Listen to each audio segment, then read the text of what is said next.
Sampurasun. Berikut adalah tutorial pengisian LKPM untuk usaha mikro kecil.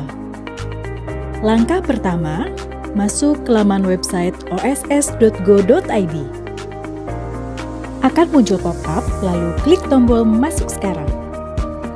Login dengan nomor ponsel atau email atau username dan masukkan kata sandi, lalu klik tombol Masuk. Pilih menu pelaporan, lalu klik laporan LKPM. Akan muncul tampilan LKPM untuk skala pelaku usaha mikro dan kecil atau UMK. Yang termasuk penanam modal usaha mikro adalah pelaku usaha yang memiliki modal 0-1 miliar. Adapun untuk usaha kecil yaitu 1-5 miliar di luar tanah dan bangunan. Di kolom jenis laporan akan terlihat pelaporan terakhir pelaku usaha, juga terlihat status dari laporan. Untuk mengisi laporan LKPM, klik tombol Buat Laporan. Setelah diklik akan muncul KBLI yang wajib dilaporkan pada saat periode laporan. Untuk melaporkan LKPM, klik centang box di sebelah kiri dan pastikan KBLI yang dilaporkan sudah sesuai, lalu klik selanjutnya. Akan muncul pop-up pemberitahuan. Apabila perusahaan dalam satu lokasi yang memiliki lebih dari satu kegiatan usaha, maka atas kegiatan usaha yang menggunakan aset tetap dan tenaga kerja yang sama, mohon dipastikan realisasi hanya diinput satu kegiatan utama saja. Apabila Anda memiliki beberapa KBLI yang berlokasi di Kota Bandung, maka nilai tambahan realisasi dari beberapa KBLI tersebut dapat diakumulasikan dan dilaporkan pada KBLI utama.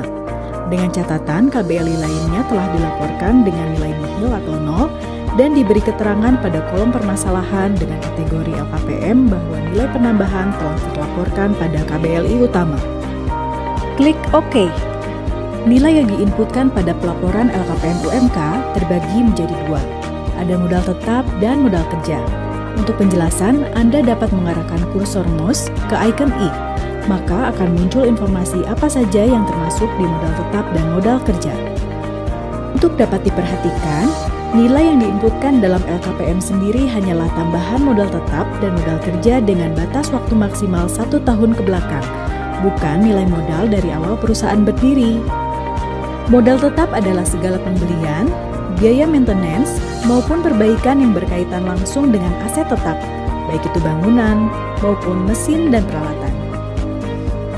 Apabila baru pertama kali melaporkan LKPM, maka angka yang diinputkan pada penambahan modal tetap adalah selama 1 tahun ke belakang. Sedangkan apabila Anda telah melaporkan LKPM pada periode sebelumnya dengan status LKPM disetujui, maka penambahan modal tetap adalah selama 6 bulan ke belakang. Misal, apabila Anda terakhir melaporkannya semester 1 tahun 2023 tapi laporannya belum disetujui, maka dapat diakumulasikan dengan periode selanjutnya, yaitu semester 1 ditambahkan dengan semester 2. Apabila ada penambahan modal tetap, Anda dapat menginputkan pada kolom realisasi periode pelaporan. Apabila kegiatan usaha baru beroperasional, input modal kerja selama 3 bulan. Modal kerja yang dimaksud adalah biaya listrik, air, telepon, dan suku cadang perusahaan dalam satu turnover. Satu turnover itu adalah 3 bulan masa produksi. Apabila pengeluaran untuk operasional selama periode pelaporan masih stagnan atau tidak ada tambahan signifikan, misal tidak terdapat penambahan gaji karyawan atau kapasitas air atau listrik, maka cukup diinputkan 0 saja. Apabila ada penambahan modal kerja, dapat diisi di kolom realisasi periode pelaporan. Apabila ada penambahan, baik modal tetap ataupun modal kerja, wajib memberikan keterangan secara singkat pada kolom penjelasan atas realisasi penanaman modal tersebut.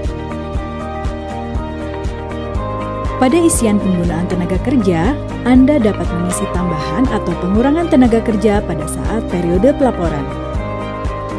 Selanjutnya, Anda dapat mengisi kolom permasalahan yang dihadapi dengan memilih kategori permasalahan terlebih dahulu, lalu pilih detail permasalahan. Tulis secara rinci di kolom keterangan masalah atau kronologi, lalu klik tombol Simpan Permasalahan.